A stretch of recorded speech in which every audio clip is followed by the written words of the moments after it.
The Jarvfjallet is an interesting chair. I think it can definitely be an upgrade to the Marcus many people are looking for. I like the adjustability, and I appreciate IKEA standing behind the product with that 10-year warranty. But the chair still has its downsides. The arms are definitely not perfect, and I really hate the casters. But overall, I think this chair feels like a solid option for the price. The assembly was like every other IKEA product I've had to put together, frustrating. The holes didn't always line up perfectly, tools didn't always operate easily in certain areas, and I believe the chair would be easier to assemble if they simply switched the order and didn't have you put the arms on at the very end. This is to be expected with IKEA though. It's kind of an accepted trade-off for getting the product for such a low price. Some sacrifices need to be made, and that's why you won't find high-end parts throughout the chair. The all-plastic arms feel cheaply made, and the mesh is certainly lower quality than other mid-grade and higher-end chairs. But the chair still feels solid. It has a metal-based and an almost all-metal frame. I was really surprised that it has real leather. It is tough to find a real leather chair at this price point, especially with the type of adjustments you're getting on the Jarvfjallet. As the chair was coming together, I realized that this has a really solid chance of being that upgrade to the highly popular IKEA Marcus, which is a chair that I consider to be one of the best options under $300. Once I got the chair together, the first thing I noticed was how uniform the color was. Almost every single piece on the chair is the same exact color. It really gave me dipped in color vibes that was such a focus of the Herman Miller Cosmos design. I was actually happy the black version ended up being out of stock because I think this color looks a bit better. My initial sit test was a bit of a surprise because a loud squeak comes from the seat.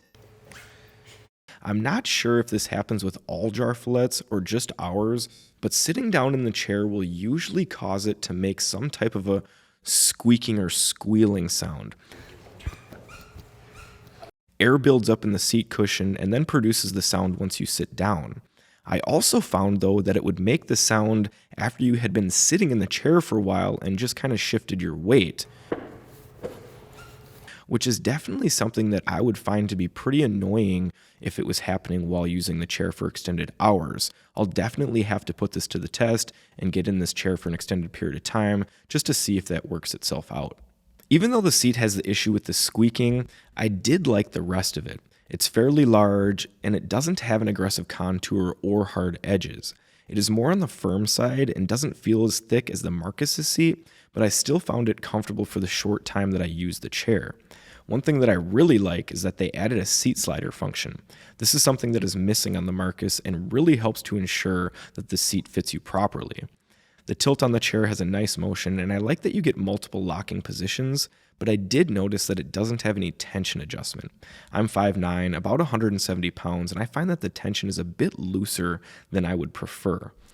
The backrest isn't perfect for my liking just because it is a bit stiffer than I like and it doesn't have the flexibility that I would look for in a chair, but there are a lot of things that I do like about it.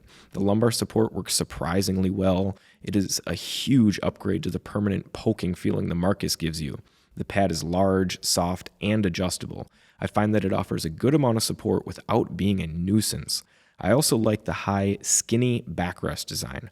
Not only is it supportive all the way through my entire back, shoulders, and neck, but the skinny design does give me some extra freedom of movement that other chairs do not. I'm also digging the headrest. It's large, soft, and has a height adjustment, so I found it to be quite comfortable while I was using it. I was really happy to see that the Jarvfjallet went away from the fixed static arms that the Marcus has and gave you some adjustability with height and depth adjustment. The one miss is that they're just hard plastic arm caps, and I've never been a fan of hard arm caps, so this is probably the biggest miss, in my opinion, on the chair, just when it comes to the comfort that you'll experience when using it. But if there's one thing that I hate more than the plastic arm caps, it's the casters on this chair. First of all, they're tiny, so they kind of look out of place on the chair, but they're also safety casters. This means that they do not roll unless there is enough weight in the chair to release them. Basically, you need to sit in the chair in order to move it. I found this to be super annoying and I really don't see the need for it. I would much rather be able to move my chair around freely than have it locked in place to keep the room safe from the chair rolling a bit on its own sometimes. Even though I hate the casters, I don't think it would be enough for me to not recommend the Jarvfjallet. You may be okay with them, and swapping them out for better wheels would be fairly easy if you're not. Overall, the Jarvfjallet feels like a pretty good value at $299. I need a bit more time in the chair just to be 100% sure, but this probably would have made my best chairs for under $300 list had we gotten it a few weeks back. If you're curious what chairs did make that list, check out that video here.